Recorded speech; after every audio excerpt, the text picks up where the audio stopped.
Uma boa noite a todos os irmãos.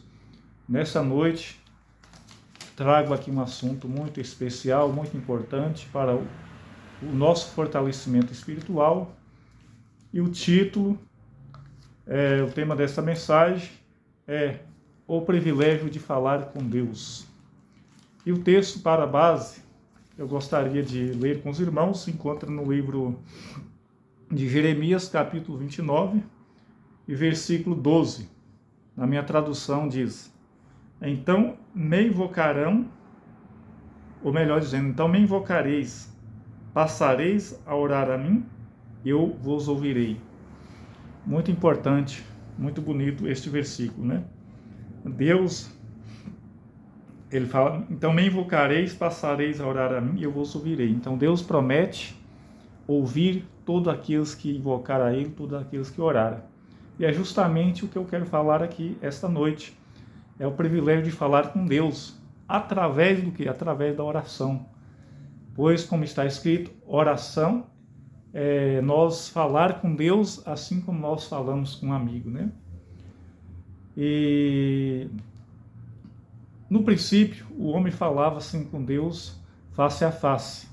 Seja Adão e Eva no Jardim do Éden, naquele lugar lindo e maravilhoso, onde tinha de tudo que a sua vista podia deleitar, podia apreciar, não tinha falta de nada, mas o mais importante para eles era o quê? Era a comunhão com Deus, o privilégio de ver a Deus face a face e falar com Ele. Infelizmente, o pecado tirou este privilégio, né? De o homem poder ver a Deus face a face e falar com Ele. Ou seja, o homem ao pecar, ele foi expulso do Jardim do Éden, né? Ele perdeu esse privilégio. Mas mesmo depois do pecado, o que acontece? O homem ainda tem esse privilégio de falar com Deus, mesmo embora não face a face, mas o homem ainda tem esse privilégio de falar com Deus. A serva do Senhor diz o seguinte, falando da importância do homem falar com Deus, ela fala no livro Caminho para Cristo o seguinte: Deus nos fala através da natureza, através da revelação, pela sua providência, pelo influxo de seu Espírito. Então Deus nos fala através desses meios. Mas isso não basta. Isso não basta. Precisamos também derramar perante Ele o nosso coração, para ter vida e energia espirituais. Cumpre estarmos em comunhão com o nosso Pai Celestial. E até ela diz o seguinte: a oração é o abrir do coração a Deus como a um amigo, né? Está relatado no livro Caminho a Cristo, no livro Caminho a Cristo, né? Capítulo 11. Então, como eu falei, né, no início, o homem, mesmo depois do pecado, ele tem esse privilégio. Aliás, privilégio e necessidade de falar com Deus, né? Ainda mais, porque o homem, o que acontece? Depois do pecado, ele tem muitas necessidades, né? Necessidade física, necessidade do alimento, necessidade das bênçãos dessa vida. Como Jesus mesmo falou o seguinte: vosso Pai sabe que necessitais dessas coisas, do alimento, do vestuário. Então não deveis ficar preocupado quanto a isso, né? E nós vemos, no decorrer do tempo, né, pessoas, homens de fé, que falaram com Deus, que usaram esse meio para falar com Deus, né, que é a oração. Nós vemos, por exemplo, Abraão, em cada lugar que ele ia, ele edificava um altar ao Senhor, né? Convido a lê-los comigo no livro de Gênesis, capítulo 12, versículo 7. É uma referência muito legal que fala sobre isso. Gênesis, capítulo 12, 7, na minha versão, diz o seguinte: apareceu o Senhor Abraão e lhe disse: darei à tua descendência esta terra. Ali edificou Abrão um altar ao Senhor que lhe apareceu, né? Então nós vemos aqui um momento que Deus apareceu para Abrão, prometeu a terra, né? E Abrão, ele fez um altar ao Senhor, né? E adorou ao Senhor, né? E em várias ocasiões teve uma ocasião muito interessante também, que o Senhor queria destruir aquela ímpia cidade, Sodoma e Gomorra, aquelas ímpias cidades, Sodoma e Gomorra, por causa da corrupção, por causa da iniquidade. E Abrão, ele foi o quê? Ele foi um intercessor ali perante Deus, ele intercedeu por aqueles homens ali, né? Então, em diversas ocasiões. E Abrão é chamado o pai da fé. E Deus falou que através dele muitas pessoas seriam abençoadas, né? Em ti serão benditas todas as famílias da terra. E Jesus falou assim também: Abrão viu o meu dia e se alegrou. Então é muito importante o exemplo de Abrão para a nossa vida. E Abrão também, o que acontece? Ele, apesar da responsabilidade que ele tinha, muitas pessoas sob a sua responsabilidade, ele nunca estava ocupado demais a ponto de esquecer-se de Deus e de ter comunhão com Deus. Então a comunhão com Deus era tudo para ele, né? E deve ser tudo para nós também, porque está escrito que a oração é a respiração da alma, né? Nós não conseguimos ficar sem respirar, né? Por muito tempo, fisicamente falando. E espiritualmente, nós não vamos ter vida ou permanecer vivos espiritualmente por muito tempo se nós não orarmos a Deus, né? E Abraão, além de Abraão, temos vários exemplos, que eu não vou citar muitos, né? Vou citar aqui alguns, né? Temos Moisés.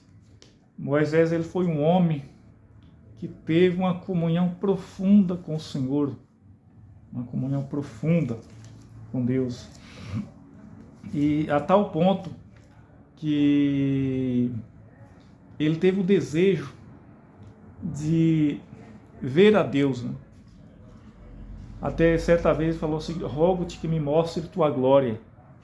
E sabe o que Deus respondeu para ele? Farei passar toda a minha bondade perante ti.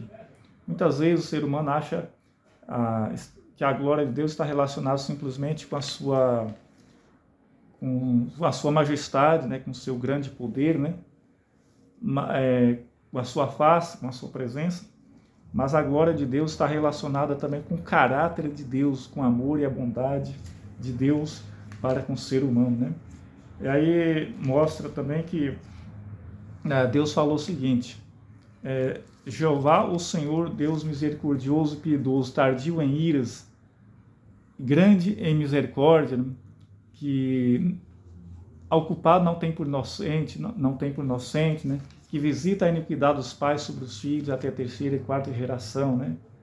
E quando Deus falou essas palavras para Moisés, Moisés se inclinou. E Moisés, ele foi um homem justo e foi um homem muito manso, considerado manso. E por quê? Porque ele conhecia Deus pessoalmente, né? E ele foi também um intercessor. Então ele é considerado um tipo de Cristo. Ele intercedeu pelo povo que tanto ele amava, né? Se preferir, ele perderia a vida para que aquele povo rebelde pudesse ser salvo.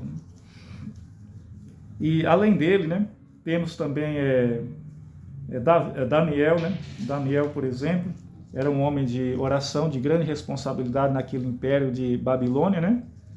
Mas a sua responsabilidade não fez ele se esquecer de Deus, né? E de falar com Deus, né? E vamos ler lá no livro de Daniel, capítulo 6, versículo 10, o que está escrito sobre a sua comunhão com Deus. Daniel, capítulo 6, versículo 10. Na minha versão diz o seguinte: Daniel, pois, quando soube que a escritura estava assinada, entrou em sua casa, em cima, no seu quarto, onde havia janelas abertas, do lado de Jerusalém. 3 vezes por dia se punha de joelhos e orava, e dava graça diante do seu Deus, como costumava fazer, né? Então, ou seja, diante desse perigo, diante dessa ameaça, né? A sua vida estava em perigo, né? Daniel não temeu esse perigo aqui, né? De ser lançado nas covas dos leões. Mas aí sim, aí que ele buscou a Deus. Muitas vezes, quando nós estamos em perigo, muitas vezes a nossa tendência quando nós achamos que vamos perder algo, né? A nossa tendência é desviar-se de Deus, é desviar dos deveres religiosos, justamente para adquirir certas coisas dessa vida ou para não perdê-las, né? Mas já Daniel foi o contrário, né? Nada abalou a ele, nada desviou a ele do grande propósito de ter comunhão com Deus. E ele foi um grande homem, e ele era um homem desejado e amado pelo céu, né? E em nosso tempo precisamos de homens como Abraão, como Moisés e como Daniel, como todos esses grandes homens, né? Assim também como Cristo, né? Cristo, ele foi o nosso grande exemplo, né? O convívio dele, ele convivia com as multidões, né? Para abençoar, para alimentar, para curá-los, para trazer a salvação às pessoas, e também a comunhão com seu Pai, né? Através da oração nos lugares solitários, nos lugares assim, junto com a natureza, né? E então Jesus, ele foi uma pessoa de oração e é um exemplo para nós, né? E assim como o apóstolo Paulo também, o apóstolo Paulo, olha o que ele fala no livro de Efésios, capítulo 3, versículo 14. Efésios, capítulo 3, versículo 14. Na minha tradução diz o seguinte: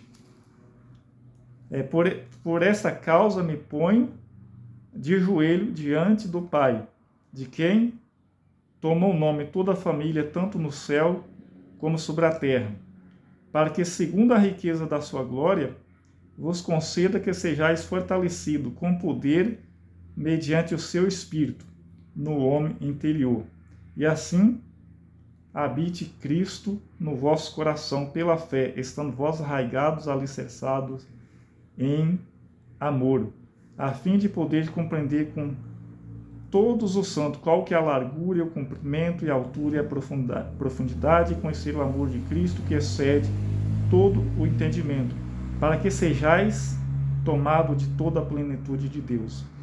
Esse é o desejo do apóstolo São Paulo para com os cristãos, né? E essa vontade, por esse desejo, para que fosse se cumprido, ele orava, né? Ele se punhava de joelho, né? Para que esse propósito fosse cumprido, né? E ele também diz em Tessalonicenses, no livro 1 Tessalonicenses 5:17, o seguinte: orai sem cessar, né? E sabemos também que Lutero, um grande reformador, foi um homem de oração, um homem que tinha grande responsabilidade, fez um grande trabalho na sua época, mas certa vez ele disse o seguinte: estou tão ocupado que preciso orar 3 horas por dia, né? Estou falando nas minhas palavras, né? Que preciso orar 3 horas ao dia. E qual que é a tendência nossa? Muitas vezes, quando nós estamos ocupados, ou nós oramos pouco, oramos rapidamente, se brincar nem oramos, né? Isso não deve ser assim, né? Devemos tomar muito cuidado, né? Que sem oração não há vida, né? Pouca oração, pouco poder. Nenhuma oração, nenhum poder, né? Muita oração, muito poder. E o povo de Deus nos últimos dias, eles serão pessoas de orações, de oração.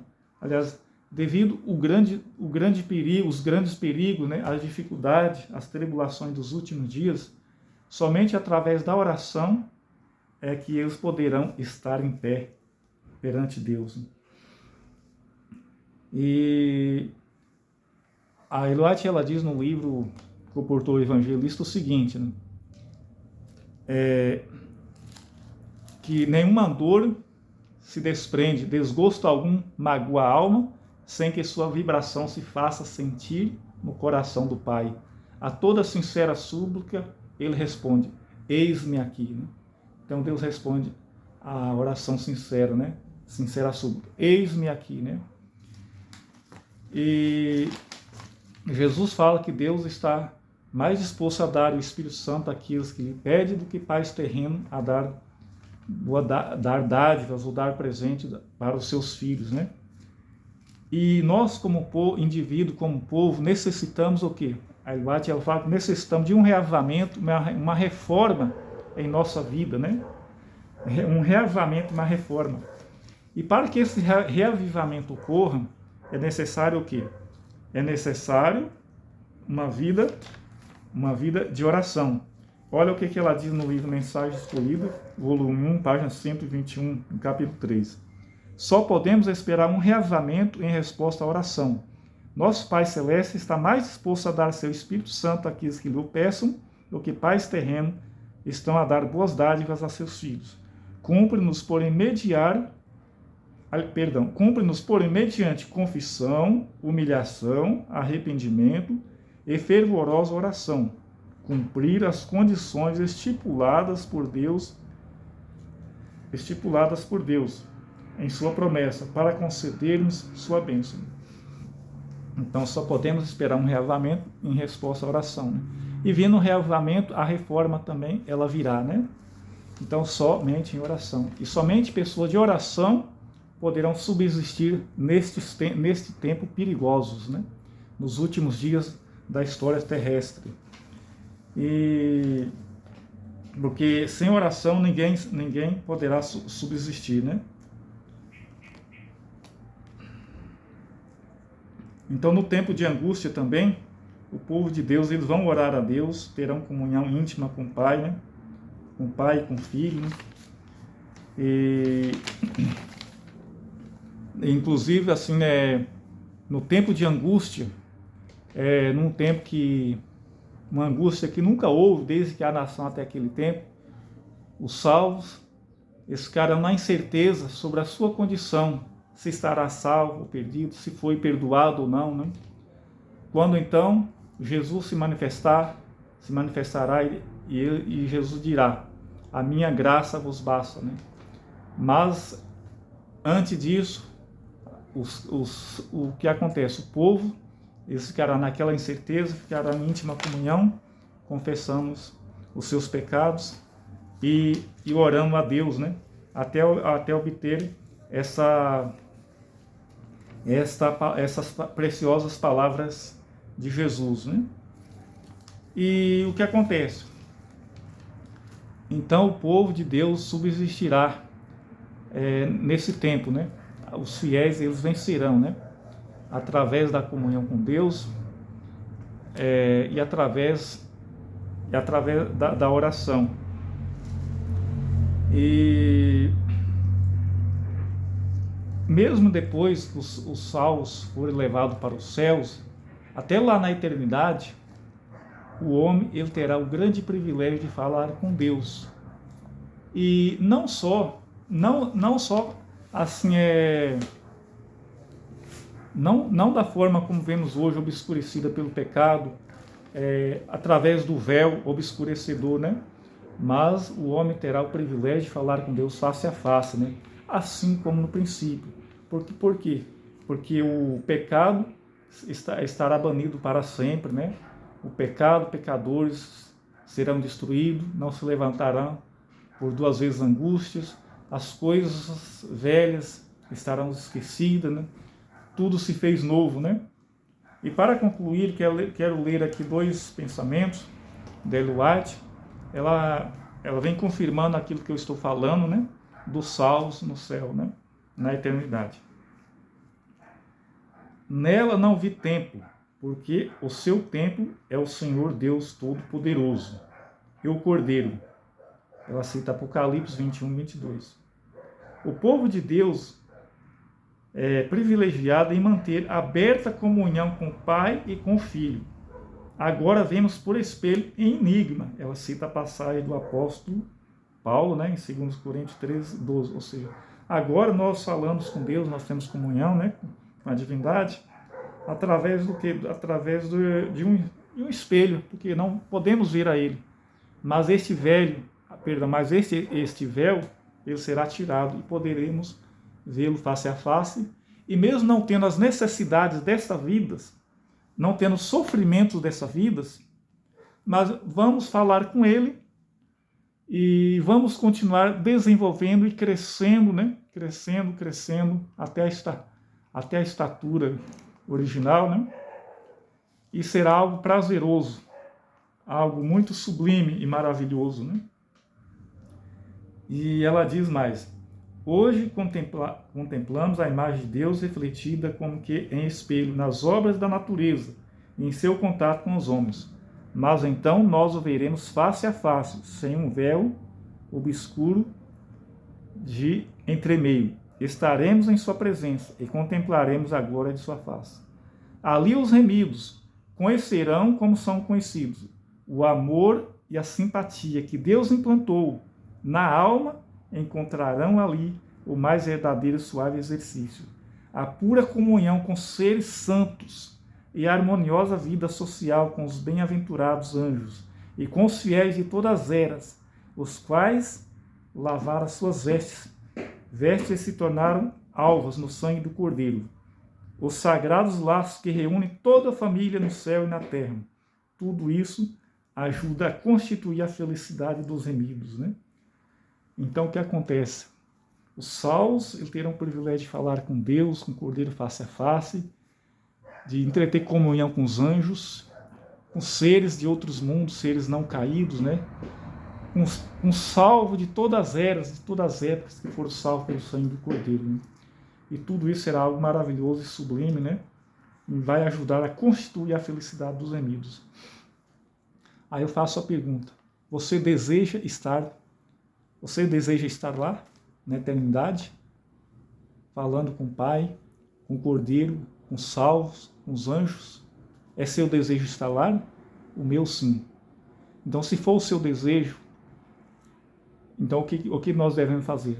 Devemos aproveitar este privilégio aqui de falar com o Pai, ter uma comunhão mais íntima, mais profunda com Ele, para que assim possamos nos crescer na graça e no conhecimento e possamos alcançar a coroa da vida eterna e possamos estar lá em breve, né? Esse é o meu sincero desejo e oração, que Deus abençoe a todos. Amém.